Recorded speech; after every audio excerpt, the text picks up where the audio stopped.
মসজিদ আকসা মানে কি? আকসা মানে হচ্ছে দূরবর্তী।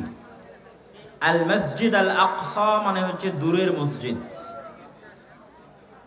আল্লাহ সুবহানাহু তাআলা এই মাটিকে, যে মাটিকে আমরা মসজিদ আকসার মাটি বলছি, এই মাটিকে পবিত্র কোরআনে দুইটা নামে সম্বোধন করেছেন।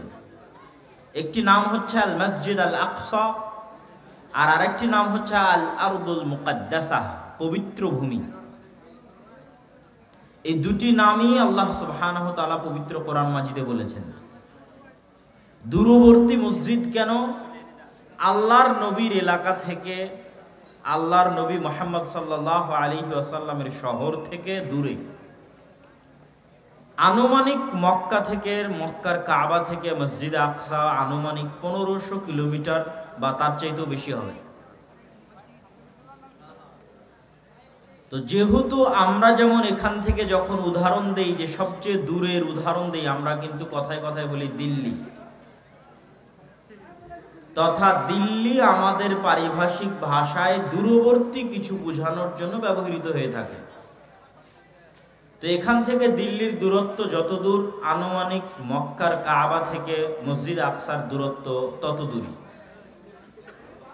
তো এই জন্য রাসূলুল্লাহ সাল্লাল্লাহু আলাইহি ওয়াসাল্লাম এবং তার আশেপাশে যারা থাকতো, তারা এই মসজিদকে আল মসজিদুল আকসা বা দূরবর্তী মসজিদ হিসেবে সম্বোধন করতেন। আর আল্লাহ সুবহানাহু তাআলা এই মসজিদকে আল আরদুল মুকাদ্দাসাও বলেছেন। দুটোই কোরআনের আয়াত আপনাদের সামনে পেশ করি। সুবহানাল্লাযী আসরা বিআবদিহি লাইলাম মিনাল মসজিদিল হারামি ইলাল মসজিদিল আকসা আল্লাযী বারাকনা হাওলাহু। মহা পবিত্র সেই সত্তা, মহা সম্মানিত সেই সত্তা, যিনি তার বান্দা, তার গোলাম, তার দাস মুহাম্মদ রাসূলুল্লাহ সাল্লাল্লাহু আলাইহি ওয়াসাল্লামকে মক্কার মসজিদে হারাম থেকে রাতের বেলা সফর করিয়েছেন দূরবর্তী মসজিদে, মসজিদ আকসায়। কোন দূরবর্তী মসজিদে? আল্লাযী বারাকনা হাওলাহু, যেই মসজিদে আকসার চারিদিক আমি আল্লাহ বরকত দিয়ে ঘিরে রেখেছি। বলেন আল্লাহু আকবার। এটা কোরআনের আয়াতের অনুবাদ করলাম। আল্লাহ বলছেন আমি বরকত দিয়ে ঘিরে রেখেছি মসজিদ আকসা এবং তার চারপাশ। আল আরদুল মুকাদ্দাসা, এটা আল্লাহ কোথায় বললেন? ওয়া নাজ্জাইনাহু ওয়া লূতান, আমি ইব্রাহিমকে এবং লূতকে আশ্রয় দিয়েছি এমন মাটিতে, আল্লাতী বারাকনা ফীহা লিল আলামিন। লূত আলাইহিস সালাতু ওয়াস সালাম এবং ইব্রাহিম আলাইহিস সালাতু ওয়াস সালামকে এমন মাটিতে আশ্রয় দিয়েছি, যেই মাটিতে আমি বরকত রেখেছি সারা পৃথিবীর মানুষের জন্য। বলেন আল্লাহু আকবার। বারাকনা ফীহা লিল আলামিন, সারা পৃথিবীর মানুষের জন্য বরকত রেখেছি। লূত আলাইহিস সালাতু ওয়াস সালামকে কিভাবে আশ্রয় দিলেন? তার শহর ডেড সিকে আল্লাহ উল্টিয়ে দিয়েছিলেন, জর্ডান এবং ইসরায়েলের সীমান্তবর্তী, উল্টিয়ে দিয়ে সমূলে ধ্বংস করে দিয়েছিলেন। যারা মুমিন ছিল তাদেরকে বাঁচিয়ে দিয়েছিলেন। সেই মুমিন সহ লূত আলাইহিস সালাম সহ তারা ওই ধ্বংস শহর থেকে পালিয়ে যেখানে আশ্রয় নিয়েছিলেন, সেটাই আজকের জেরুজালেম, সেটাই আজকের মসজিদ আকসা, সেটাই বাইতুল মুকাদ্দাস। আর ইব্রাহিমকে আশ্রয় দিয়েছি। ইব্রাহিম আলাইহিস সালাতু ওয়াস সালাম পিতার অত্যাচারে ইরাকের ব্যাবিলন শহর থেকে পালিয়ে গিয়ে যেখানে হিজরত করেছিলেন, দারুল হিজরা। মুহাম্মদ সাল্লাল্লাহু আলাইহি ওয়াসাল্লাম হিজরত করেছেন মক্কা থেকে মদিনায়। এই জন্য মুহাম্মদ সাল্লাল্লাহু আলাইহি ওয়াসাল্লামের দারুল হিজরা হচ্ছে মদিনা, আল মদিনা আল মুনাওয়ারা। কিন্তু তার আদি পিতা ইব্রাহিমের দারুল হিজরা কি? তার আদি পিতা ইব্রাহিম ইরাক থেকে কোথায় হিজরত করেছিলেন? আল্লাহ বলছেন অনাজ্জাইনাহু, আমি ইব্রাহিমকে আশ্রয় দিয়েছি, সে হিজরত করে এসেছে জেরুজালেমে, মসজিদ আকসাই, বাইতুল মুকাদ্দাসে। এবং আল্লাহর নবীও আদেশ দিয়েছেন শেষ যুগে সত্য, হক যেখানে যেখানে পাওয়া যাবে তার মধ্যে অন্যতম একটি জায়গা হচ্ছে তার পিতা ইব্রাহিমের দারুল হিজরা, শাম বা সিরিয়ায়। চিরদিন একদল মানুষ হকের উপর কায়েম থাকবে, এই মর্মে যে হাদিসগুলো আছে সেই হাদিসগুলোর ব্যাখ্যায় বলা আছে যে ওই হকের উপর কায়েম থাকা দলের একটা অন্যতম জায়গা হবে শাম, দারুল হিজরা লি ইব্রাহিম। ইব্রাহিম আলাইহিস সালাতু ওয়াস সালাম যেখানে হিজরত করেছিলেন সেই জেরুজালেম, বাইতুল মুকাদ্দাস, মসজিদে আকসা। আর এই মাটিকে আল্লাহ কোরআনে আল আরদুল মুকাদ্দাসা বলেছেন মুসা আলাইহিস সালাতু ওয়াস সালামের সময়। কি বলেছেন? ইয়া কওমি দুখুলুল আরদাল মুকাদ্দাসা, হে আমার জাতি তোমরা প্রবেশ করো ওই শহরে যেই শহর পবিত্র, যেই শহরকে আল্লাহ তোমাদের জন্য পবিত্র করে দিয়েছেন, সেই জেরুজালেম পবিত্র শহরে তোমরা প্রবেশ করো। এগুলো সব কোরআনের আয়াত বললাম 4 থেকে 5টি, যার সবগুলোই মসজিদে আকসা, জেরুজালেমকে কেন্দ্র করে এবং সেগুলোর পবিত্রতা, সম্মান এবং মর্যাদার প্রমাণ বহন করে। এই সংক্ষিপ্ত আলোচনায় আমরা জানলাম মসজিদ আকসার নাম কিভাবে মসজিদ আকসা হলো। এর দ্বিতীয় আরেকটা নাম হচ্ছে আরদে মুকাদ্দাসা। মসজিদ আকসার সাথে মুসলমানদের সম্পর্ক কি? মসজিদ আকসার সাথে মুসলমানদের সবচেয়ে বড় সম্পর্ক হচ্ছে তাহবিলুল কিবলা, কিবলার ঘটনা, কিবলা পরিবর্তনের ঘটনা। কদ নারা তাকাল্লুবা ওয়াজহিকা ইলাস সামা, কিবলা পরিবর্তনের ঘটনায় ঐতিহাসিকগণ লিখেছেন, মুফাসসিরিনে কেরাম লিখেছেন, মুহাদ্দিসিনে ইদাম লিখেছেন যে আল্লাহ সুবহানাহু তাআলা যখন সালাত ফরজ করেন মেরাজের রাতে, তারপরে রাসূলুল্লাহ সাল্লাল্লাহু আলাইহি ওয়াসাল্লাম মক্কায় যখন সালাত আদায় করা শুরু করেন, তখন তিনি মসজিদে আকসা মুখী হয়ে সালাত আদায় করতেন এবং কাবা ঘরের এমন জায়গায় দাঁড়াতেন যেখানে দাঁড়ালে সামনে কাবাও পড়বে, সামনে মসজিদে আকসাও পড়বে। এটা অস্বাভাবিক কিছু না। আমার সামনে একটা ঘর আছে, এই ঘরকে সামনে রেখে আমি কাবাকে সামনে রাখতে চাই, কঠিন কিছু না। ঘরের আমি ওই পাশে দাঁড়াবো, যেই পাশে দাঁড়ালে কাবাও সামনে হবে, ঘরও সামনে হবে। তো আল্লাহর নবী এখন মক্কায় আছেন, কাবায় আছেন, উনি সালাত আদায় করবেন মসজিদ আকসা মুখী হয়ে। তাহলে উনি কাবার এমন পাশে দাঁড়াতেন যেই পাশে দাঁড়ালে কাবাও সামনে, মসজিদ আকসাও সামনে। কথা কি আমার বুঝতে পারছেন? তখন রাসূলুল্লাহ সাল্লাল্লাহু আলাইহি ওয়াসাল্লাম মদিনায় হিজরত করেননি, এই জন্য তার অন্তরে কোনো কষ্ট, কোনো ব্যথা, কোনো দুঃখ ছিল না। একই সাথে দুই মসজিদের দিকে মুখ করে সালাত আদায় করতে পারছি, কাবা ঘরের এমন পাশে দাঁড়াচ্ছি যেখান থেকে মসজিদে আকসার দিকে মুখ করলে আমার সামনে কাবা, তারপরে মসজিদে আকসা। সুতরাং রাসূলুল্লাহ সাল্লাল্লাহু আলাইহি ওয়াসাল্লাম তেমন কোনো ব্যথা অনুভব করতেন না। কিন্তু ব্যথা অনুভব করা শুরু করলেন কখন? যখন তিনি মক্কা থেকে হিজরত করে মদিনায় চলে আসলেন। মদিনায় আসার পরে ওনার জন্য বিপদ হলো দুটা, সামনে কাবা নাই, আর কাবার দিকে মুখ করে সালাত আদায়ের সুযোগও নাই। কেননা সালাত আদায়ের আদেশ আছে, মসজিদ আকসা মুখী সালাত আদায়ের আদেশ। তো মদিনা থেকে উনি একসাথে কখনই পারবেন না, ভৌগোলিক কারণে, যে উনি মসজিদ আকসা মুখী হলে কাবাকে সামনে রাখা সম্ভব নয়। তাহলে একে তো সামনে কাবা নাই, কাবা থেকে বিচ্ছিন্নতার ব্যথা, আর দ্বিতীয়ত কাবাকে যে স্মরণ করবেন, কাবার দিকে যে মুখ করে সালাত আদায় করবেন সেটাও নাই।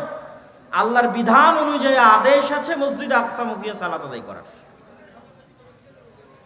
এই কষ্টে রাসূলুল্লাহ সাল্লাল্লাহু আলাইহি ওয়াসাল্লাম সালাত আদায় করেছেন 17 মাস মদিনা মুনাওয়ারায়। 17 মাস পর আল্লাহর আয়াত নাজিল হয় যে আপনি এখন মুখ ফিরিয়ে নিন মসজিদে আকসার দিকে। মসজিদে আকসার দিকে মুখ ফিরিয়ে না, মসজিদে কাবা ঘরের দিকে মুখ ফিরিয়ে নিন।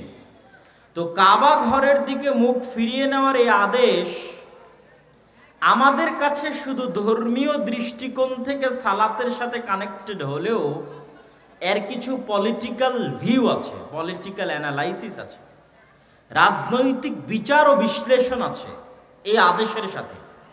সেই রাজনৈতিক বিচার ও বিশ্লেষণ হচ্ছে,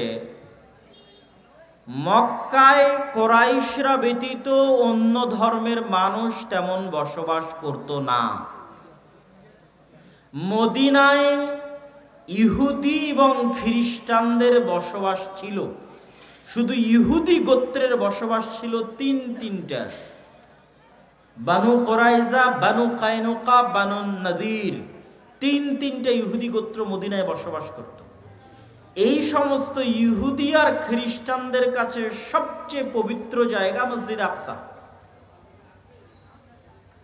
আল্লাহ সুবহানাহু ওয়া তাআলার পক্ষ থেকে প্রকারান্তরে, বাহ্যিকভাবে না, প্রকারান্তরে এই সমস্ত ইহুদি এবং খ্রিস্টানদের অন্তরকে নরম করার জন্য, তাদের অন্তরে ইসলামের প্রতি ভালোবাসা তৈরি করার জন্য, ইসলামকে তাদের কাছে একটি আসমানি দ্বীন হিসেবে পেশের গ্রহণযোগ্যতা তুলে ধরার জন্য,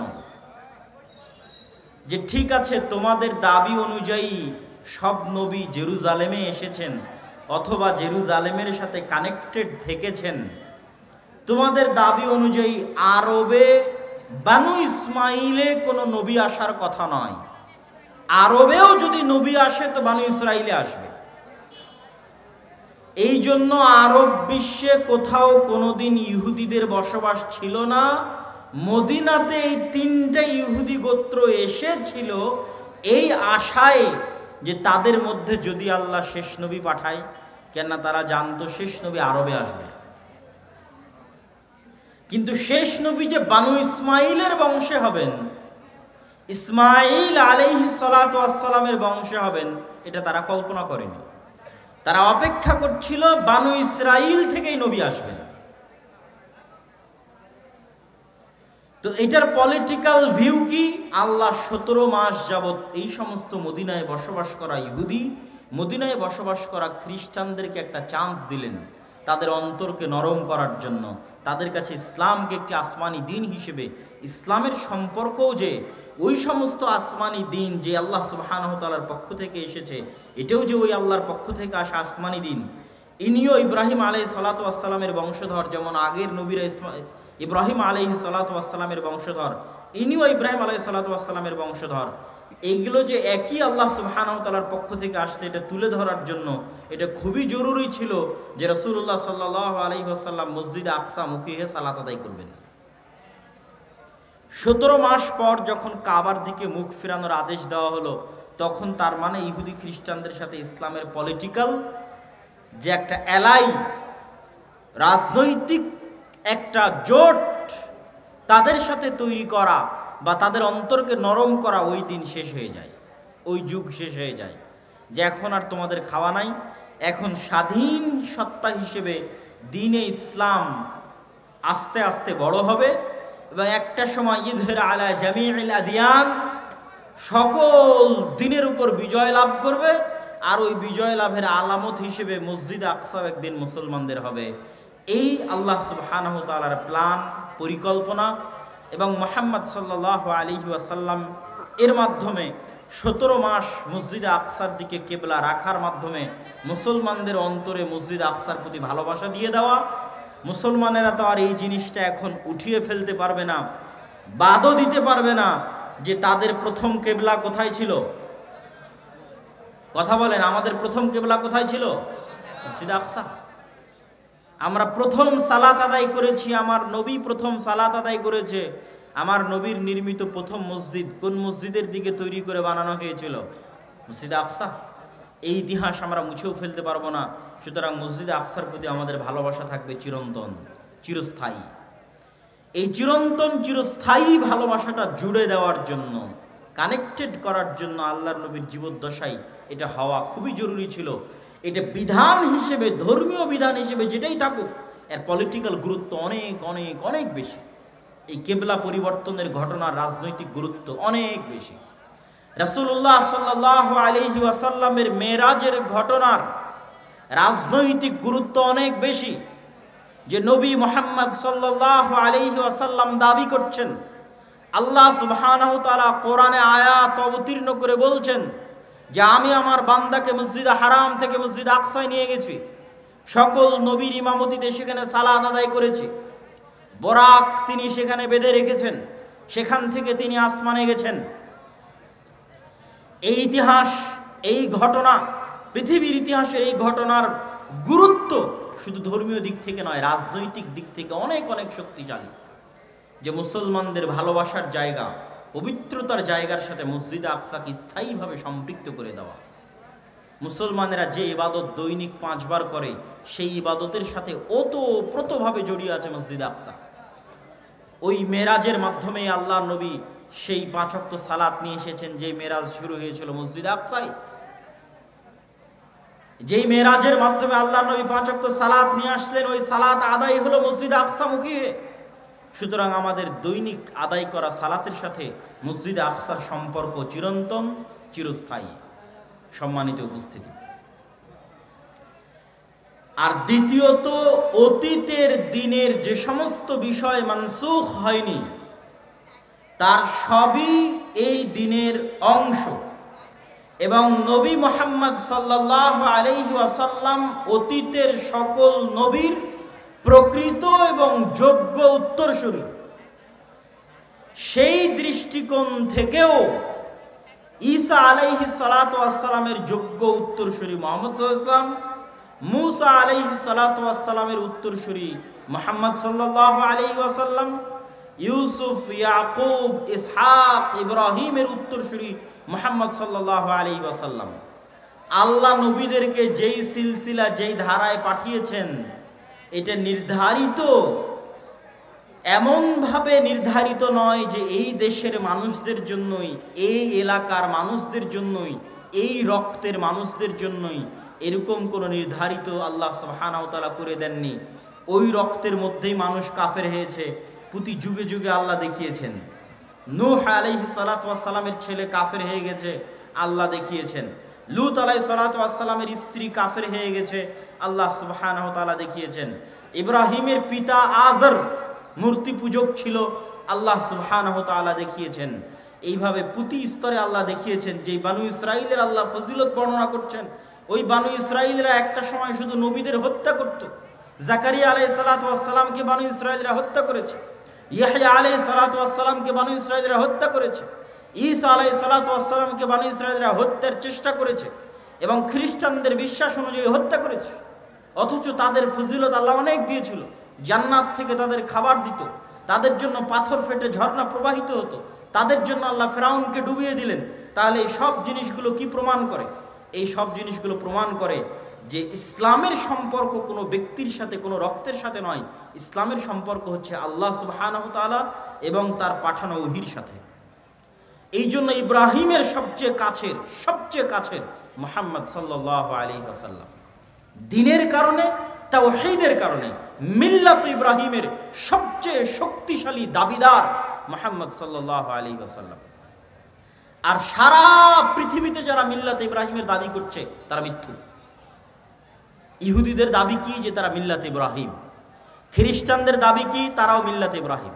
এগুলো সবগুলোই হচ্ছে আব্রাহামিক রিলিজিয়ান, মানে ইব্রাহিম আলাইহিস সালাতু ওয়াস সালামের সাথে কানেক্টেড ধর্ম পৃথিবীতে 3টে: ইহুদি, খ্রিস্টান এবং ইসলাম। আসলে ইহুদি এবং খ্রিস্টান আর কোনো ধর্মের মধ্যেই সীমাবদ্ধ নাই। ধর্মীয় আকীদা এবং বিশ্বাসের দৃষ্টিকোণ থেকে মুহাম্মদ সাল্লাল্লাহু আলাইহি ওয়াসাল্লাম সবচেয়ে কাছের ইব্রাহিম আলাইহিস সালাতু ওয়াস সালামের। আর ইব্রাহিম আলাইহিস সালাতু ওয়াস সালাম এই প্রথম নবী যিনি আল্লাহর দুইটা পবিত্র ঘর একসাথে তার সন্তানদের দিয়ে আবাদ করেছেন। আর ওই একই সৌভাগ্য আল্লাহ মুহাম্মদ সাল্লাল্লাহু আলাইহি ওয়াসাল্লাম এবং তার বানু ইসমাইল এবং তার পরবর্তী উত্তরসূরিদের দিয়েছেন। ওই একই সৌভাগ্য যে মুসলমানেরাও একই সাথে 2টা মসজিদ আবাদ করবে, মসজিদে হারাম, মসজিদে আকসা। এই ভাগ্য আল্লাহ ইব্রাহিম আলাইহিস সালাতু ওয়াস সালামকে দিয়েছিলেন, তারপরে আর কারো এই ভাগ্য হয়নি। ইব্রাহিম আলাইহিস সালাতু ওয়াস সালাম একাই 4 থেকে 5 বার আল আরদুল মুকাদ্দাসা পবিত্র ভূমি থেকে মক্কার পবিত্র ভূমিতে সফর করেছেন 4 থেকে 5 বার। ইব্রাহিম আলাইহিস সালাতু ওয়াস সালামের জন্য যেমন আল্লাহ জেরুজালেমকে আল আরজুল মুকাদ্দাসা বলেছেন ইব্রাহিম আলাইহিস সালাতু ওয়াস সালাম, তেমন মক্কাকে হারাম করে গেছিলেন, মক্কার জন্য দোয়া করে গেছেন, মক্কার বরকতের জন্য। তার সন্তান সন্ততি স্ত্রীকে মক্কায় রেখে গেছেন। তার এক স্ত্রী এক সন্তান বসবাস করে জেরুজালেমে, আর এক স্ত্রী আর এক সন্তান বসবাস করে মক্কায়। এক স্ত্রী এক সন্তানের বংশধরেরা আবাদ করে মসজিদে আকসা, আর এক স্ত্রী আর এক সন্তানের বংশধরেরা আবাদ করে কাবা। এই সৌভাগ্য একই সাথে পৃথিবীর দুইটা মসজিদ আবাদ করার সৌভাগ্য আল্লাহ ইব্রাহিম আলাইহিস সালাতু ওয়াস সালামকে দিয়েছিলেন।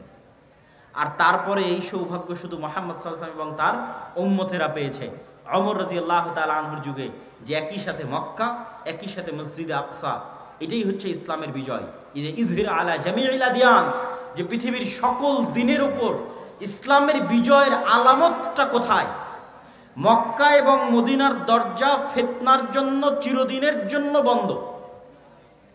মক্কা এবং মদিনার দরজা ফিতনার জন্য চিরদিনের জন্য বন্ধ, যে কিয়ামত পর্যন্ত এই জায়গা মাহফুজ, সংরক্ষিত। কে হেফাজত করবে? আল্লাহর ফেরেশতারা হেফাজত করবে। তাহলে কোন জায়গা আলামত হিসেবে থেকে গেল যে এটা হচ্ছে আলামতের চিহ্ন যে কোন দিন বিজয়ী রাজনৈতিকভাবে? সেটা হচ্ছে মসজিদ আকসা। এবং পৃথিবীর 90% মানুষ কোন যুদ্ধে জড়িয়ে পড়তে পারে? ওই যুদ্ধেই জড়িয়ে পড়তে পারে যেই যুদ্ধ মসজিদে আকসাকে কেন্দ্র করে হবে। আর পৃথিবীতে এরকম ক্রাইটেরিয়া ফুলফিল করার মতো আর দ্বিতীয় কোনো বস্তু নাই যেটার জন্য এত বড় যুদ্ধ হতে পারে। নাই তো হবে কেমনে? যুদ্ধ হওয়ার জন্য কারণ থাকা লাগবে। তাহলে পৃথিবীর 90% মানুষ একটা যুদ্ধে জড়িত হয়ে যাবে, তার জন্য সবচেয়ে বড় কারণ হচ্ছে মসজিদ আকসা। যেই সমস্ত আল মালহামা আল কুবরার কথা রাসূলুল্লাহ সাল্লাল্লাহু আলাইহি ওয়াসাল্লাম বলেছেন যে কিয়ামতের পূর্ব মুহূর্তে এমনও যুদ্ধ হবে যে একটা পাখি উঠতে উঠতে ক্লান্ত হয়ে যাবে লাশের উপর দিয়ে। কারো যদি 100 সন্তান থাকে তাহলে 99টা সন্তান মারা যাবে। লাশের উপর দিয়ে উঠতে উঠতে পাখি ক্লান্ত হয়ে লাশের উপরেই পড়ে যাবে। তথা পৃথিবীর 90% মানুষ এই যুদ্ধে অংশগ্রহণ করবে। এই যুদ্ধ একমাত্র মসজিদ আকসাকে কেন্দ্র করেই হতে পারে, একমাত্র জেরুজালেমকে কেন্দ্র করে হতে পারে। কেন? এখানে কারণ আছে। কারণ এটাই যে আপনি আজকে আমেরিকাকে প্রস্তাব দেন যে আপনাদেরকে আমরা মুসলমানেরা সারা দুনিয়া দিয়ে দিতে চাই, শুধু মসজিদ আকসা আমাদের দিতে হবে। তারা রাজি হবে না। জেরুজালেম আমাদের দিতে হবে, রাজি হবে না। আপনি ইহুদিদের বলেন যে তোমাদের জন্য আমরা নতুন একটা জান্নাত বানিয়ে দেব ইউরোপ আমেরিকার মধ্যে, তোমরা যাও সেখানে। এখানে কেন এসেছো? তারা এখানে এসেছে ধর্মীয় কারণে। আর আমরা সমাধান করতে যাচ্ছি পলিটিক্যাল, জাতীয়তাবাদী অথবা ধর্মনিরপেক্ষতাবাদী চেতনা দিয়ে নাকি মসজিদ আকসা উদ্ধার হবে। আর এই বিষ বাষ্প ফিলিস্তিনিদের মধ্যে ঢুকিয়ে দিয়েছে যে তোমরা জাতীয়তাবাদী চেতনায় আর ধর্মনিরপেক্ষতাবাদী চেতনায় চেষ্টা করো, তাহলে মসজিদ আকসা তোমাদের উদ্ধার হবে। বাবা, যারা মসজিদে আকসা জেরুজালেম দখল করেছে তারা জাতীয়তাবাদী চেতনাতেও দখল করেনি, ধর্মনিরপেক্ষতাবাদী চেতনাতেও দখল করেনি। তারা শুধুই শুধু সির্ফ ধর্মীয় চেতনা থেকে মসজিদে আকসা এবং জেরুজালেম দখল করেছে এবং এখনো অপেক্ষায় আছে কখন এই মসজিদে আকসা ভেঙ্গে এই মসজিদে আকসাতে ইহুদিদের জন্য সিনাগগ তৈরি করা হবে। সেই দিন এখনো আসেনি, তারা সেটার অপেক্ষা। তাদের টার্গেট হচ্ছে ওইটা। সম্মানিত উপস্থিতি, আর আমরা মুসলমানেরা সমাধান করতে চাচ্ছি এটা ধর্মনিরপেক্ষতা বাদ দিয়ে, জাতীয়তাবাদ দিয়ে। আচ্ছা, এই দীর্ঘ আলোচনার প্রথম সামারি পয়েন্ট কি? প্রথম সামারি পয়েন্ট হচ্ছে মসজিদে আকসা আপনার হাতে নাই মানে আপনি রাজনৈতিকভাবে পরাজিত। গোটা মুসলিম উম্মাহ, গোটা মুসলিম বিশ্ব রাজনৈতিকভাবে পরাজিত। মসজিদে আকসা জেরুজালেম আপনার হাতে নাই মানে আপনার উপর দিয়ে এখন আল্লাহর আযাব এবং গজব প্রবাহিত হচ্ছে। মসজিদে আকসা মুসলমানদের হাতে নাই মানে মুসলমানদের উপর দিয়ে কি প্রবাহিত হচ্ছে বলেন তো? আল্লাহর আযাব এবং গজব। যে উম্মতে মুহাম্মাদি যে এখন আযাব এবং গজবের হালতে আছে, অবস্থায় আছে, এটা বুঝবে কোথায় থেকে? দেখবে মসজিদে আকসা হাতে নাই। কেন? মক্কা আর মদিনা কোনোদিন হাতছাড়া হবেই না। আমি বলেছি মক্কা মদিনার দরজা ফিতনার জন্য বন্ধ। দ্বীনে ইসলাম যখন পৃথিবীতে কোথাও থাকবে না, তখনও মদিনা এবং মক্কায় থাকবে। রাসূলুল্লাহ সাল্লাল্লাহু আলাইহি ওয়াসাল্লামের বাণী। তাহলে আপনার রাজনৈতিক বিজয়ের চিহ্ন এবং আলামত হচ্ছে মসজিদ আকসা। পুরো পৃথিবীর উপর ইসলাম এবং মুসলমানদের আধিপত্যের আলামত হচ্ছে মসজিদ আকসা। মসজিদ আকসা আপনার হাতে নাই মানে পৃথিবীতে আপনাদের আধিপত্য নাই, পৃথিবীতে আপনারা গোলামে পরিণত হয়েছেন, আমরা গোলামে পরিণত হয়েছি, পৃথিবীতে আমরা অধিকার বঞ্চিত জাতিতে পরিণত হয়েছি, আমরা আযাব এবং গজবের মধ্যে দিয়ে দিন পার করছি। তার প্রমাণ হচ্ছে মসজিদে আকসা আমাদের হাতে নাই, আল্লাহ সুবহানাহু ওয়া তাআলা রাখেননি, আমাদের আমলের কারণে, আমাদের চরিত্রের কারণে, আমাদের গুনাহের কারণে। আর আমরা এই মসজিদে আকসা ফেরত পেতে পারবো না, মিছিল আয়োজনের মাধ্যমেও ফেরত পেতে পারবো না, ফেসবুকে লেখালেখির মাধ্যমেও ফেরত পেতে পারবো না। সারা বিশ্বে কত জায়গায় মিছিল হচ্ছে তার হিসাব নাই। হার্ভার্ড ইউনিভার্সিটির ছাত্ররা মিছিল করতেছে, মুসলিম ছাত্ররা। আমি যে শহর থেকে আসলাম ডান্ডি ইউনিভার্সিটির যারা মুসলিম সোসাইটি আছে তারাও সমাবেশ আয়োজন করেছে মসজিদে আকসার জন্য। কিন্তু প্রশ্ন এটা নয়, প্রশ্ন হচ্ছে যারা এই সমাবেশটা আয়োজন করেছে তারা কি ওই মসজিদে আকসা আবাদ করার যোগ্য? আল্লাহ কি তাদেরকে যোগ্য হিসেবে বিবেচনা করছেন?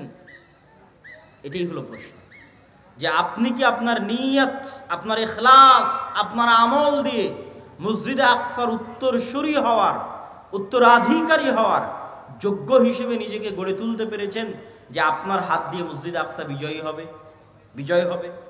এই মসজিদ আকসা কার কার হাত দিয়ে বিজয় হয়েছে? ইউশা বিন নুনের হাত দিয়ে বিজয় হয়েছে। এই মসজিদে আকসা দাউদ আলাইহিস সালাতু ওয়াস সালামের হাত দিয়ে বিজয় হয়েছে। এই মসজিদে আকসা ওমর ইবনুল খাত্তাব রাদিয়াল্লাহু তাআলা আনহুর হাত দিয়ে বিজয় হয়েছে। এই মসজিদে আকসা সালাহুদ্দিন আল আইয়ুবির হাত দিয়ে বিজয় হয়েছে। তাদের এই বিজয়ের ঘটনাগুলো পড়েন, তাদের আমল, আখলাক, চরিত্র, আকীদা, বিশ্বাস দেখেন, যে আল্লাহ সুবহানাহু ওয়া তাআলা কেন, কিভাবে তাদেরকে এই বিজয় দান করেছিলেন। আর আমরা কোন জায়গায় আছি যে আমরা ওই জায়গা থেকে বঞ্চিত এবং আল্লাহর আযাব এবং গজবের শিকার আমরা। সম্মানিত উপস্থিতি, আজকে আমরা মুসলমানেরা যে কঠিন এবং ভয়াবহ অবস্থার মুখোমুখি, এই কঠিন এবং ভয়াবহ অবস্থার চাইতেও কঠিন এবং ভয়াবহ অবস্থা মুসলমানদের ইতিপূর্বে গেছে, এর চাইতেও কঠিন আর ভয়াবহ। সেটাই আপনাদেরকে শোনানোর জন্য সংক্ষিপ্ত একটা সামারি দিই। সেই সংক্ষিপ্ত সামারি হচ্ছে, মুসলমানেরা মাত্র 200 থেকে 300 বছরের মধ্যে যত বড় বড় ঝড় মোকাবেলা করেছে, এত বড় ঝড় তারপরে এখন পর্যন্ত আর মোকাবেলা করেনি। এই ঝড়গুলো কি কি? 3টে ঝড়। এক, ক্রুসেডারদের ঝড়, যারা মসজিদে আকসা নিয়ে চলে গেছিল। 2, মঙ্গোলীয়দের ঝড়, যারা বাগদাদে লক্ষ লক্ষ মুসলমানকে জবাই করেছিল, মুসলমানদের খালিফাকে পর্যন্ত জবাই করেছিল, আব্বাসীয় খেলাফতের পতন ঘটিয়েছিল। কর্ডোভা, গ্রানাডা এবং স্পেনের পতন। সুকুত, আন্দালুসের পতন, স্পেন, কর্ডোভা, গ্রানাডার পতন। 3টে। এই 3টার মধ্যে এখন 2টা চলমান আছে। আপনারা শুধু মসজিদে আকসার কথা জানেন, কর্ডোভার জামে মসজিদের কথা জানেন না। আল্লাহ সুবহানাহু ওয়া তাআলা আমাদেরকে মসজিদে আকসায় যাওয়া থেকে বঞ্চিত রেখেছেন। ঠিক আমাদেরকে আল্লাহ সুবহানাহু ওয়া তাআলা, যদিও কর্ডোভার জামে মসজিদের আলাদা কোনো ফজিলত নাই, কিন্তু কর্ডোভার জামে মসজিদ যাদের টাকায় নির্মিত তারা আমাদের বাপদাদা। কথা কি আমার বুঝতে পারছেন? যেমন উমাইয়া খলিফারা মিশরের 7 বছরের রাজস্ব আয় মসজিদ আকসায় ব্যয় করেছিল, 7 বছরের রাজস্ব আয়। ঠিক তেমনি আন্দালুসের যারা খলিফা ছিল তারা বড় বড় বিজয়ের গনিমতের মাল জামে মসজিদ কর্ডোভায় ব্যয় করে দিয়েছে। জামে মসজিদ কর্ডোভা নিকট অতীতে, তথা এখন কাবা এবং মদিনার যে সম্প্রসারণ হয়েছে এখন গত 20-30 বছরে, যে বিশাল সম্প্রসারণ, এই সম্প্রসারণের আগে পৃথিবীর সবচেয়ে বড় মসজিদগুলোর একটা মসজিদ, পৃথিবীর সবচেয়ে বড় মসজিদগুলোর একটা মসজিদ হচ্ছে জামে মসজিদ কর্ডোভা, আরবিতে বলা হয় কুরতুবা, যেখানে একই মসজিদে একই ফ্লোরে 70,000 অথবা তার চেয়ে বেশি মানুষ সালাত আদায় করতে পারবে একই ফ্লোরে। আর ওই মসজিদে এখন প্রবেশ করবেন, দেখবেন মসজিদ মূর্তিতে পরিপূর্ণ। মারিয়াম আলাইহা সালাতু ওয়াসসালাম এবং ঈসা আলাইহিস সালাতু ওয়াসসালামের মূর্তিতে পরিপূর্ণ মসজিদ, তথা খ্রিস্টানদের মা মেরি এবং জেসাস এবং মা মেরির মূর্তিতে পরিপূর্ণ। আর ওখানে একজন মুসলমানকেও ব্যক্তিগতভাবেও সালাত আদায় করতে দেওয়া হবে না। আপনি যদি চুল পরিমাণ আপনার অন্তরে ঈমান থাকে আর আপনি যদি স্পেনে গিয়ে জামে মসজিদ কর্ডোভায় প্রবেশ করেন, তো আপনার চোখ দিয়ে পানি বের হবেই হবে। প্রত্যেক যে মুসলমান যার অন্তরে চুল পরিমাণ ঈমান আছে, সে যদি স্পেনে যায় এবং জামে মসজিদ কর্ডোভায় প্রবেশ করে, তাহলে তার চোখ দিয়ে পানি পড়তে বাধ্য। যে সে মসজিদের মধ্যে দাঁড়িয়ে আছে, মেম্বার আছে, ছাদ আছে, বিশাল মসজিদ, কিন্তু সে সালাত আদায় করতে পারবে না, মসজিদে আজান হয় না।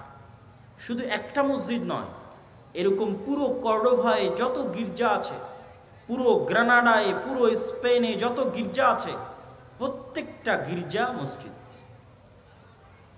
আপনি ধোকায় পড়ে যাবেন। বাহির থেকে দেখলে আপনি ধারণা করবেন এটা মসজিদ, কেননা মিনার আছে। বাহির থেকে দেখলে বুঝবেন মসজিদ, কেননা মেহরাব আছে। তো এটা মসজিদই, মিনার মেহরাব আছে মানে মসজিদ। ভিতরে যেয়ে দেখবেন যে মূর্তিতে পরিপূর্ণ, আসলেই মসজিদ।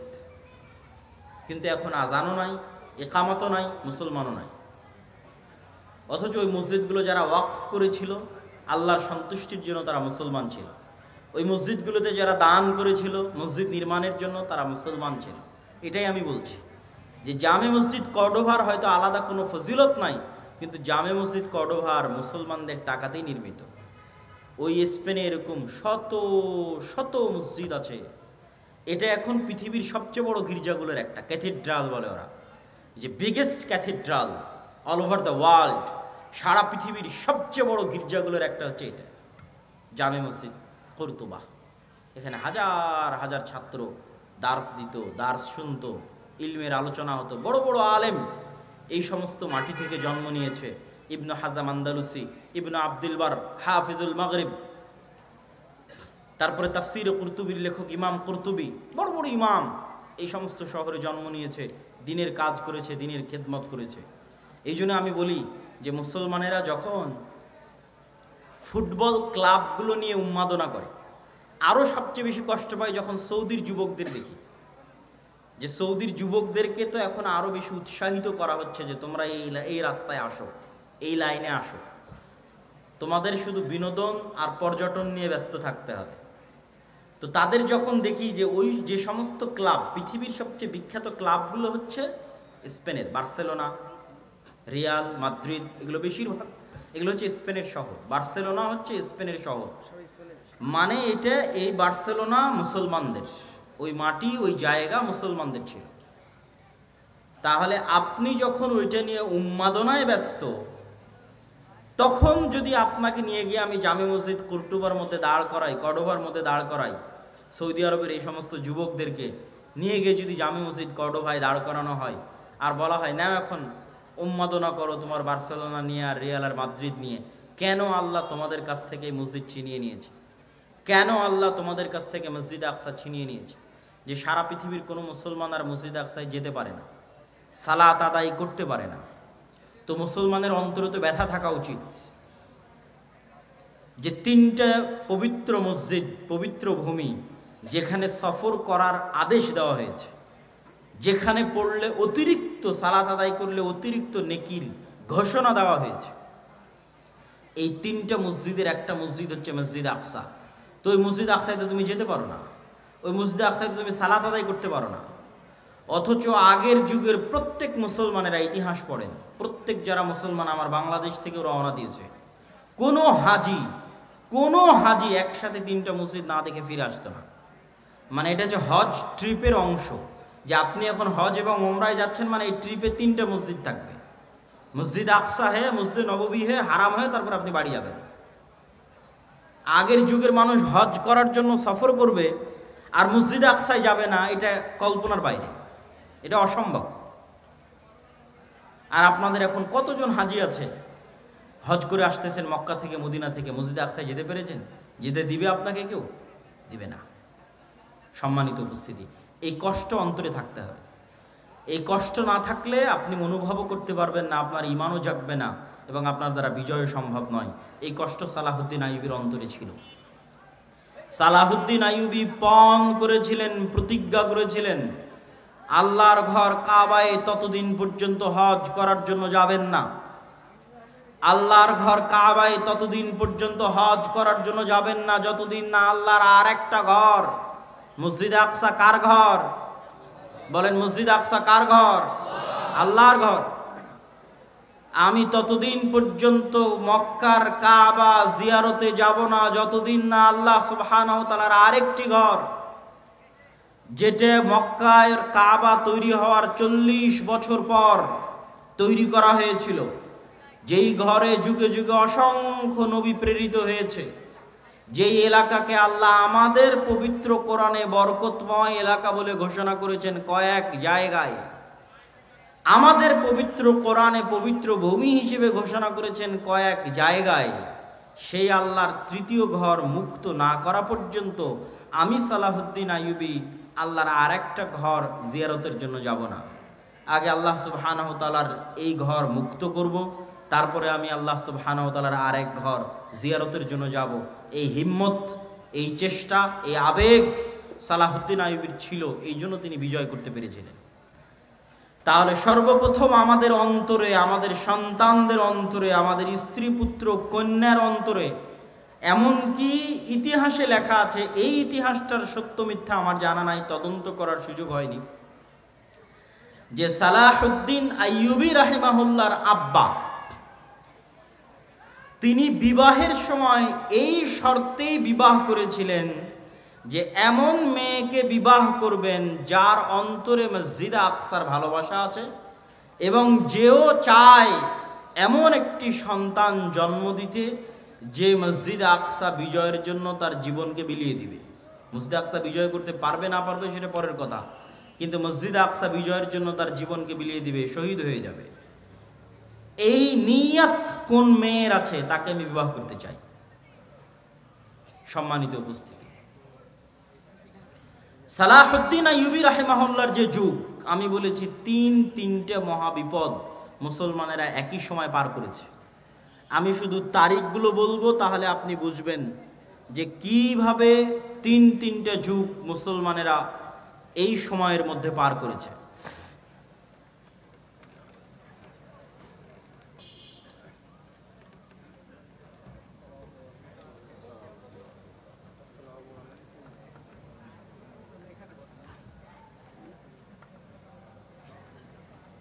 আমরা যদি 1000 খ্রিস্টাব্দ অথবা 1100 খ্রিস্টাব্দকে শুরু ধরি আর 1400 খ্রিস্টাব্দকে বা 1400 খ্রিস্টাব্দের মাঝামাঝি পর্যন্ত শেষ ধরি, তাহলে এই 300 বছর, 1100 থেকে 1400, এই 300 বছরে মুসলমানদের উপর পৃথিবীর সবচেয়ে বড় বড় কয়েকটা বিপদ গেছে। তার মধ্যে 1, মসজিদে আকসা হারিয়ে ফেলা। 2, মসজিদ আকসা কাদের হাতে মুসলমানেরা হারিয়ে ফেলেছিল? ক্রুসেডারদের হাতে। ক্রুসেডাররা এসেছিল কোথায় থেকে? ইউরোপ থেকে, ইতালি থেকে, ফ্রান্স থেকে, জার্মানি থেকে ক্রুসেডাররা এসেছিল। 2, বাগদাদের আব্বাসীয় খেলাফতের পতন কাদের হাতে হয়েছিল? মঙ্গোলীয়দের হাতে। মঙ্গোলীয়রা এসেছিল কোথায় থেকে? চায়নার পার্শ্ববর্তী দেশ মঙ্গোলীয় থেকে, যাদেরকে পৃথিবীর কোনো যুদ্ধে কেউ পরাজিত করতে পারেনি। স্রোতের মতো তারা এক এক শহর থেকে আর এক শহর বিজয় করতে করতে করতে করতে বাগদাদকে মাটির সাথে মিশিয়ে দিয়ে তারপরে তারা ক্ষান্ত হয়েছে। এবং ওই সময়ের আলেম ওলামারা লিখেছে যে এরা ইয়াজুজ মাজুজ। ওই সময়ের আলেম ওলামারা সন্দেহে পড়ে গেছিলেন যে ইয়াজুজ মাজুজ হয়তো এরাই। এইভাবে একের পর এক মুসলিম শহর এলাকা, কোথায় চায়না, এখান থেকে শুরু করলে Uzbekistan, Kyrgyzstan, Kazakhstan, Samarkand, বোখারা, Nishapur, Iran, Iraq, তারপরে ইন্ডিয়ার সাইডের কিছু অংশ, আফগানিস্তান, পাকিস্তান, এগুলো সব বিজয় করতে করতে ইরাকের রাজধানী, তৎকালীন আব্বাসীয় খেলাফতের রাজধানী বাগদাদ পর্যন্ত বিজয় করেছে। এবং তারা এতটাই নৃশংস, এতটাই পশুত্ব তাদের মধ্যে ছিল যে তারা টানা 4 দিন অথবা 5 দিন যাবৎ লক্ষ লক্ষ মুসলমানকে জবাই করেছে এবং মুসলমানদের কাটা মাথা দিয়ে মিনার তৈরি করত। তৃতীয় কোনটা? তৃতীয় হচ্ছে কর্ডোভার পতন, গ্রানাডার পতন। কর্ডোভার পতন হয়েছে 1236, ওই একই সময়। স্পেনের পতন। তাহলে এই তিনটে বড় ঘটনার মতো একসাথে এত বড় ঘটনা মুসলমানদের উপর আর যায়নি। এই জন্য আমি বারবার বলি যে এখন মুসলমানেরা যে বিপদ, যে আপদ, যে কষ্টের মধ্যে আছে, এর চেয়ে বেশি কঠিন, বেশি ভয়ঙ্কর বিপদ আপদ জাতিগতভাবে মুসলমানদের উপর দিয়ে পার হয়ে গেছে। তা হচ্ছে এই 200-300 বছর ক্রান্তিকাল, ইসলাম এবং মুসলমানদের ক্রান্তিকাল। তো এখান থেকে কি মুসলমানেরা বের হতে পেরেছিল? জি, এখান থেকে মুসলমানেরা বের হতে পেরেছিল। আল্লাহ বের করার রাস্তা করে দিয়েছিলেন। এক, মসজিদ আকসা আল্লাহ মুক্ত করেছেন সালাহুদ্দিন আইয়ুবীর মাধ্যমে। সালাহুদ্দিন আইয়ুবীর মাধ্যমে মসজিদে আকসা মুক্ত করার যুদ্ধ ছিল হিত্তিনের যুদ্ধ। সালাহুদ্দিন আইয়ুবী মসজিদে আকসা মুক্ত করার জন্য কয়েকটা পয়েন্টে কাজ করেছেন। এই পয়েন্টগুলো খুবই গুরুত্বপূর্ণ। তার মধ্যে 1 নম্বর পয়েন্ট হচ্ছে গোটা মুসলিম এলাকা মুনাফিকে পরিপূর্ণ হয়ে গেছিল। সব আমির ওমারারা মুনাফিক। খ্রিস্টান ক্রুসেডারদের নারী এবং টাকার কাছে বিক্রি হয়ে যেত সমস্ত আমির ওমারারা। আর সবচেয়ে বেশি শত্রুতা করত শিয়ারা। ওই সময় শিয়াদের শাসন ছিল মিশরে। ফাতিমীয়, ওবায়দীয় শিয়া খেলাফত ছিল মিশরে, যারা প্রতিষ্ঠা করেছিল জামিয়াতুল আজহার। আজকের আজহার বিশ্ববিদ্যালয় শিয়ারা প্রতিষ্ঠা করেছিল শিয়া মাযহাব প্রচার করার জন্য। তো সালাহুদ্দিন আইয়ুবী রাহিমাহুল্লাহর 2টা টার্গেট ছিল। মিশর এবং সিরিয়াকে এক করতে হবে। মিশর এবং সিরিয়া একত্রিত না হওয়া পর্যন্ত মসজিদ আকসা আমি বিজয় করতে পারবো না। মজার বিষয় হলো ওমর রাদিয়াল্লাহু তাআলা আনহুর যুগেও যখন মসজিদ আকসা বিজয় হয়, তখনও মুসলমানেরা মিশর এবং সিরিয়া একত্রিত করেছিল। মিশর এবং সিরিয়ার বিজয় শেষ করে মসজিদ আকসার বিজয় সম্পন্ন করেছিল। কেননা ভৌগোলিকভাবে আজও মসজিদ আকসা বিজয় করা কঠিন যদি সিরিয়া এবং মিশর আপনার হাতে না থাকে। ফিলিস্তিন বিজয় করা কঠিন যদি সিরিয়া এবং মিশরের মাটি আপনার হাতে না থাকে। এর অনেক ভৌগোলিক বিশ্লেষণ আছে, আমি লম্বা আলোচনায় যাব না। তার মধ্যে সবচেয়ে বড় ভৌগোলিক বিশ্লেষণ হচ্ছে ভূমধ্য সাগর। ভূমধ্য সাগরের পানি আপনি কি দিয়ে কন্ট্রোল করবেন? ক্রুসেডাররা সব আসতো ওই পানি দিয়ে, ভূমধ্য সাগর দিয়ে। বেশিরভাগ স্থলপথেও আসতো না তা নয়, কিন্তু পানি দিয়ে আসতো। ওই ভূমধ্য সাগরের তীর কন্ট্রোলে নিতে হলে আপনাকে সিরিয়া পুরো কন্ট্রোলে নিতে হবে, মিশর পুরো কন্ট্রোলে নিতে হবে, তাহলে প্রবেশ পথ বন্ধ। অন্তত সমুদ্র দিয়ে আর কেউ আসতে পারবে না। এবার মাটি আপনার দখলে, এখন শুধু মসজিদে আকসা বাকি। তো এটা ছিল সালাহুদ্দিন আইয়ুবী রাহিমাহুল্লাহর 1 নম্বর কৌশল। 2, সালাহুদ্দিন আইয়ুবী রাহিমাহুল্লাহ আকীদাগত যুদ্ধ লড়েছিলেন, আকীদার যুদ্ধ। তিনি শিয়াদের বিরুদ্ধে যুদ্ধ করতে করতে ক্লান্ত হয়ে গেছে।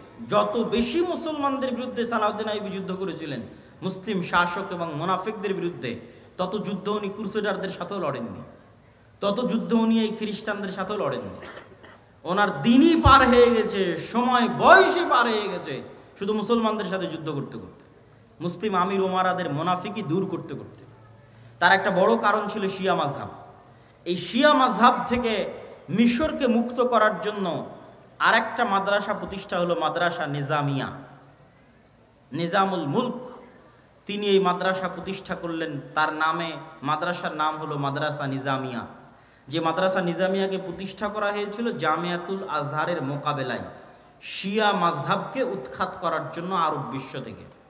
এবং এই মাদ্রাসা নিজামিয়ার ছাত্রদের বড় ভূমিকা ছিল পরবর্তীতে মঙ্গোলীয়দের পতন ঘটাতে এবং পরবর্তীতে ক্রুসেডারদের পতন ঘটাতে এবং পরবর্তীতে শিয়া মাযহাব থেকে আরব বিশ্বকে মুক্ত করতে মাদ্রাসা নিজামিয়ার ছাত্রদের বড় অবদান ছিল। বড় বড় আলেম এই মাদ্রাসার ছাত্র। ইবনু আসাকির তারিখ দিমাশকের লেখক এই মাদ্রাসার ছাত্র। ইমাম গাজ্জালি এই মাদ্রাসার ছাত্র। এবং এই মাদ্রাসারই পরবর্তী উত্তরসূরিরা ছিলেন ইবনে কাসির, ইবনুল আসির, ইবনু তাইমিয়া। তাদের যুগের যারা, তারা আরও পরে এসেছেন, কিন্তু তার আগের যখন মাদ্রাসা প্রতিষ্ঠা হয় তখনকার কথা বলছি, সম্মানিত উপস্থিতি। তারপরে সালাহুদ্দিন আইয়ুবী রাহিমাহুল্লাহ মিশর বিজয় করার পর জামিয়াতুল আজহার থেকে শিয়া মাযহাবকে চিরদিনের জন্য নিষিদ্ধ করে দিলেন। এবং আজ পর্যন্ত, এখন পর্যন্ত মিশরে আর পরবর্তীতে শিয়া মাযহাব প্রবেশ করতে পারেনি। এবং জামিয়াতুল আজহার বা আজহার বিশ্ববিদ্যালয়ে শিয়া মাযহাব প্রবেশ করতে পারেনি। তারপরে এবার যখন তিনি জেরুজালেম বিজয়ের জন্য অভিযান শুরু করলেন, তখন সবচেয়ে বড় যুদ্ধটা হয়েছিল হিত্তিনের প্রান্তরে। আর ইউরোপ থেকে যারা এসেছিল, ইউরোপ হচ্ছে সব শীতকালীন দেশ, শীতকালীন কান্ট্রি। মুসলমানেরা শীতকালীন এরিয়া বিজয় করতে পারত না। স্পেন পর্যন্ত গিয়ে শেষ। স্পেনের সাথে লাগানো ফ্রান্স, স্পেনের সাথে লাগানো সীমানা ইতালি ফ্রান্স মুসলমানেরা বিজয় করতে পারেনি। তার সবচেয়ে বড় কারণ ছিল বরফ এবং শীত। তার পরবর্তীতে নৈতিক এবং চারিত্রিক অধঃপতন তো আছে। তারপর আজীবন ইস্তাম্বুল মুসলমানেরা বিজয় করতে পারেনি, কনস্টান্টিনোপল তখনও অবিজিত। যখনকার ঘটনা বলছি তখনও বিজয় হয়নি, এটা আমি আসবো ধীরে ধীরে এবং আমার বক্তব্য শেষের দিকে নিয়ে যাব। তাহলে কি হলো, সালাহুদ্দিন আইয়ুবী হিত্তিনের প্রান্তরে যুদ্ধ করছেন কাদের সাথে? যারা ওই সমস্ত এলাকা থেকে এসেছে যেগুলোতে -ডিগ্রির শীত। তো এই জন্য সালাহুদ্দিন আইয়ুবী ওদেরকে নিয়ে চলে গেলেন মরুভূমিতে, যুদ্ধে পরাজয়ের ভান করে সবকে নিয়ে গেলেন মরুভূমিতে, যেখানে পানির কোনো ব্যবস্থা নাই, মাইল 50-100 কিলোমিটারের মধ্যে। আর চারিদিকে আগুন জ্বালিয়ে দিয়ে ব্যবস্থা করলেন গরমের, তাপের। যুদ্ধ ছিল জুন জুলাইয়ের মৌসুম, উপরে সূর্যের তাপ, নিচে মরুভূমির তাপ, আর চারিদিকে আগুনের তাপ। এই তাপ সহ্য করার জন্মগত ক্ষমতা আরবদের আছে, কেননা তারা মরুভূমিতেই বড় হয়েছে। আর যারা ক্রুসেডাররা এসেছে তারা সব এসেছিল শীত দেশ থেকে। এই জন্য গরমে গায়ের সব বর্ম, লোহার বর্ম তারা খুলে ফেলতে বাধ্য হয় এবং যুদ্ধে তাদের পরাজয় সুনিশ্চিত হয়। তবে মজার বিষয় কি? মজার বিষয় হচ্ছে ওমর রাদিয়াল্লাহু তাআলা আনহু মসজিদ আকসা বিজয় করেছেন, এক ফোঁটা রক্ত পড়েনি। সালাহুদ্দিন আইয়ুবী মসজিদ আকসা বিজয় করেছেন, এক ফোঁটা রক্ত পড়েনি। এবং আমি বিশ্বাস করি তৃতীয়বার যখন মসজিদ আকসা বিজয় হবে তখনও এক ফোঁটা রক্ত পড়বে না। এই ধারাবাহিকতা বজায় থাকবে, আল্লাহ সুবহানাহু ওয়া তাআলা সেই ব্যবস্থা করে দিবেন, এটা বিশ্বাস করি অন্তর থেকে ইনশাআল্লাহ।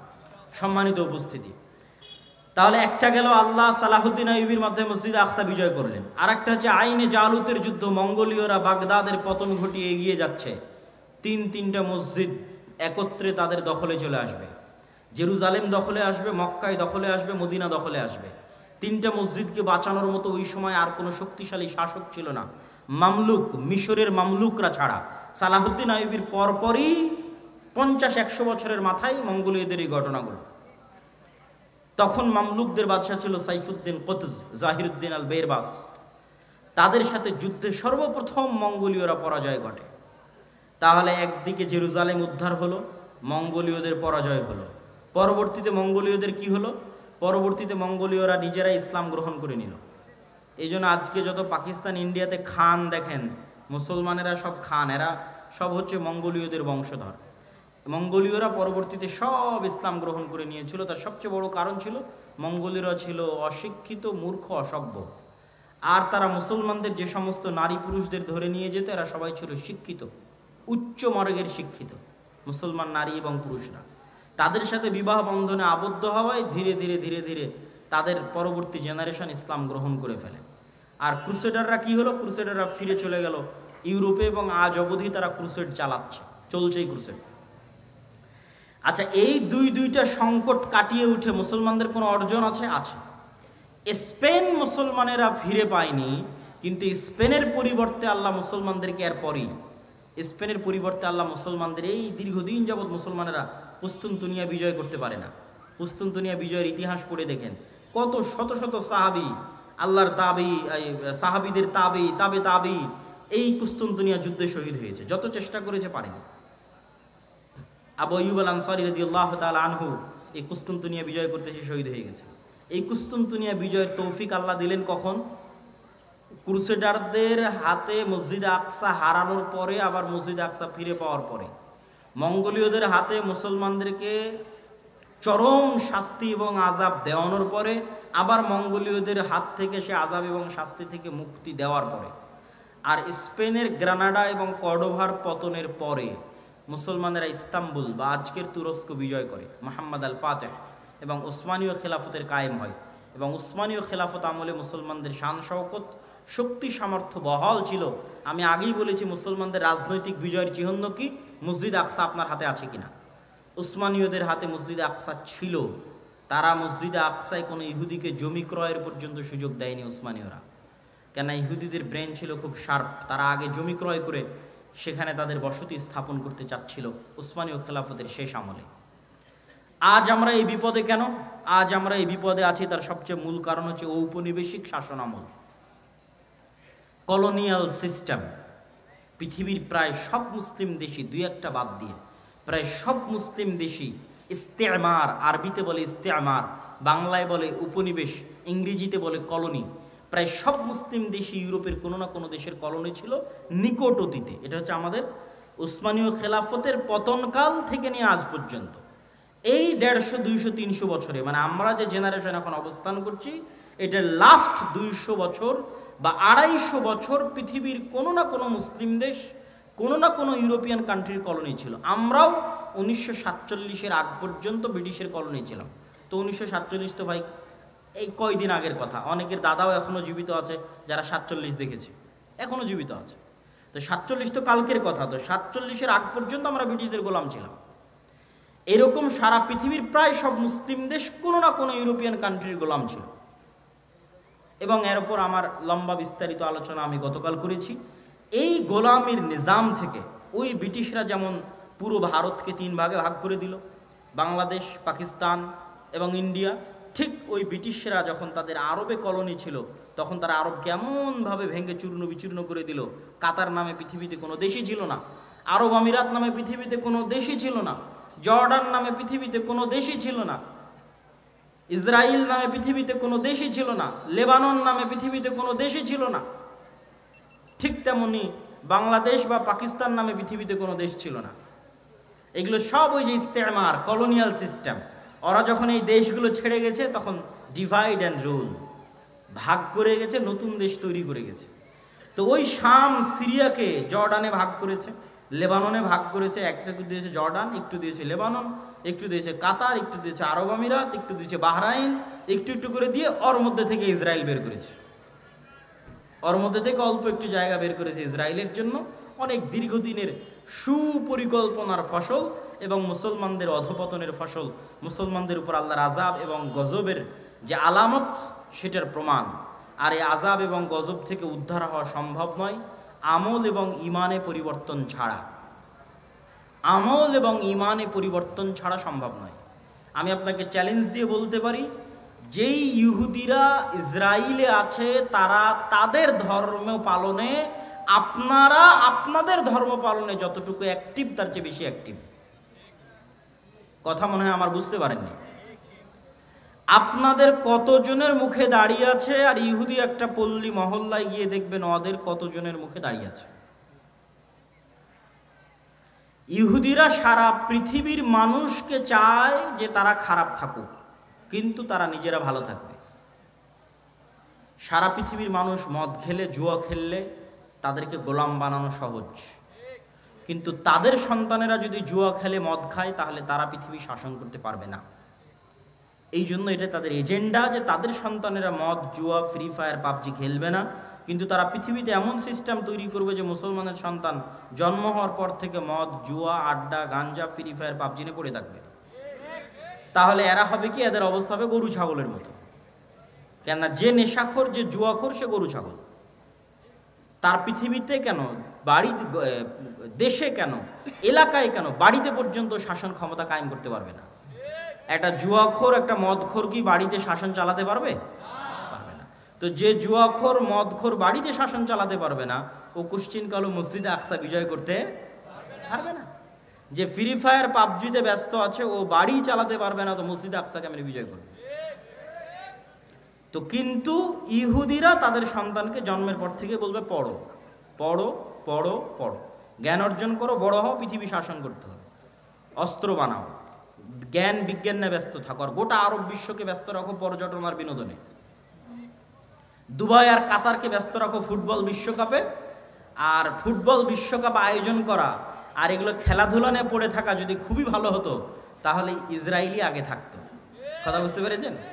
ইসরায়েল কিসে সবার আগে? অস্ত্র বানাও, অস্ত্র কিনো, এটাতে সবার আগে, জ্ঞান বিজ্ঞানে সবার আগে। আর ওর পাশের যে মুসলিম দেশগুলো আছে, ওরা কিসে আগে? ওরা হচ্ছে পর্যটনের জন্য বানাও, বিনোদনের জন্য বানাও, টাকা অঢেল, কিন্তু সব খরচ করছে পর্যটন বিনোদনে। এই জন্য আল্লাহর গজব আরো কন্টিনিউ হচ্ছে, আরো দীর্ঘস্থায়ী হচ্ছে। এই গজব থেকে মুসলমানদের বের হতে হলে দ্বীনে ফিরে আসতে হবে। মুসলমানদের সবচেয়ে বড় শক্তির জায়গা হচ্ছে তাদের দ্বীন, তাদের আকীদা, তাদের বিশ্বাস। সারা পৃথিবীতে তারা শিখিয়েছে যে তোমরা সন্তান কম নাও, আর কোনো ইহুদি ফ্যামিলি পাবেন না যেখানে 6টা 7টা করে বাচ্চা নাই, পাবেন না। আপনি নিজে আজকে তদন্ত করতে পারেন, কেন এরা পৃথিবীর খুবই রহস্য ঘেরা একটা জাতি। এদের বিষয়ে কোনো তথ্য পাবেন না, এদের বিষয়ে গবেষণা করতে গেলে আপনি দেখা যাচ্ছে আউট হয়ে যাবেন পৃথিবী থেকে। অত্যন্ত রহস্য ঘেরা একটা জাতি, অনেক অল্প সংখ্যক। কিন্তু যদি আপনার পক্ষে সম্ভব হয়, বিশেষ করে যে সমস্ত মুসলমান ভাইয়েরা ইউরোপে আছেন, তারা ইহুদি পল্লীগুলোতে গিয়ে দেখবেন তাদের কয়টা করে সন্তান। আর তাদেরই এনজিওগুলো আপনার মুসলিম এলাকায় গিয়ে বলতেছে তোমাদের সন্তান কমাও। এই জন্য তারা টার্গেট করে ইচ্ছা করে ফিলিস্তিন গাজায় শিশুদেরকে হত্যা করতেছে। ঠিক যেমন ফেরাউন বানু ইসরাইলের শিশুদেরকে হত্যা করত। তাহলে দুইভাবে আপনার শিশুকে হত্যা করতেছে, এক বম মেরে হত্যা করতেছে, আর এক আপনার মাথায় দিয়ে দিয়েছে যে আপনি দুইটার বেশি যেন সন্তান না নেন। কিন্তু সে জন্ম দিচ্ছে 6টা 7টা 8টা 10টা করে। এই জন্য ওদের এরকম কোনো ছোট গাড়ি থাকে না। আমাদের যে ছোট কারগুলো, এই ছোট কারগুলো তারা ইউজ করে না, তারা ইউজ করে বড় 4, 6, 7 সিটের 4 হুইলার জিপ, যাতে ফুল ফ্যামিলি নিয়ে যাতায়াত করা যায়। কারণ ফ্যামিলি তো 2টা সদস্য না, 6টা 7টা সদস্য, তো ছোট কারে তো হবে না। তারা সারা পৃথিবীতে সুদি বিজনেস তৈরি করে রেখেছে, কিন্তু তারা নিজেরা পরস্পরের সাথে সুদি লেনদেন করে না। মানে এক ইহুদি আর এক ইহুদির সাথে সুদি লেনদেন করবে না, কিন্তু ওই ইহুদি আবার পৃথিবীর সবচেয়ে বড় সুদি কোম্পানির মালিক। তার মানে সারা দুনিয়ার মানুষের টাকা সুদের নামে কবজা করে নাও, কিন্তু তুমি যখন আর এক ইহুদিকে ধার দিবা তখন করজে হাসানা দিবা, সুদ নয়। যেগুলো বলতেছি এগুলো দেখা বলতেছি, আপনারাও চাইলে পরীক্ষা করতে পারেন। এই রকম বড় বড় দাড়ি থাকবে তাদের, 80 থেকে 90%। 3 ওয়াক্ত সালাত আদায় করবে, তাদের মসজিদের নাম সিনাগগ। 3 ওয়াক্ত সালাতের জন্য মসজিদে যাবে এবং এরকম লম্বা দাড়ির সাথে যাবে। তাহলে তাদের সাথে আমাদের শত্রুতা কি? আমাদের আকীদা বিশ্বাসে কিন্তু অনেক মিল আছে। খ্রিস্টানেরাও অপেক্ষায় আছে একজন মাসিহ আসবে, ইহুদিরা অপেক্ষায় আছে একজন মাসিহ আসবে, আমরাও অপেক্ষায় আছে একজন মাসিহ আসবে। তাহলে আকীদায় মিল হলো না ভাই? আকীদায় মিল আছে। আর মাসিহ তো আসবেই, ঈসা মাসিহ। কিন্তু কার জন্য উদ্ধারকারী হয়ে আসবেন সেটাই হলো প্রশ্ন। খ্রিস্টানদের জন্য উদ্ধারকারী হয়ে আসবেন, না মুসলমানদের জন্য উদ্ধারকারী হয়ে আসবেন, না ইহুদিদের জন্য উদ্ধারকারী হয়ে আসবেন? কোরআন এবং হাদিস বলছে মাসিহ আসবে দুইটা, একটা মাসিহ আদ-দাজ্জাল আর একটা ঈসা মাসিহ। মাসিহ আদ-দাজ্জাল হবে ইহুদিদের উদ্ধারকারী, আর ঈসা আলাইহিস সালাতু ওয়াস সালাম হবেন মুসলমানদের উদ্ধারকারী। সম্মানিত উপস্থিতি, এরকম আকীদা বিশ্বাসে আরও মিল আছে। তারাও এক পৃথিবীতে এক আল্লাহর ইবাদত করে, মানে আল্লাহর একত্ববাদে বিশ্বাস করে সামান্যতম হলেও। তাদের মধ্যেও শিরক আছে, কিন্তু যেমন আমাদের ব্রেলভী ভাইয়েরা যেমন তাদের মধ্যে শিরক থাকলেও তারা এক আল্লাহ বিশ্বাস করে, এরকম এক আল্লাহ বিশ্বাস করে। দিনের মধ্যে একটা দিন হচ্ছে ইহুদি দিন। ইহুদিরা খ্রিস্টানদের মতো তৃত্ববাদে বিশ্বাস করে না। খ্রিস্টানরা কিন্তু 3টে দিনে বিশ্বাস করে, 3টে রব বা খোদায় বিশ্বাস করে।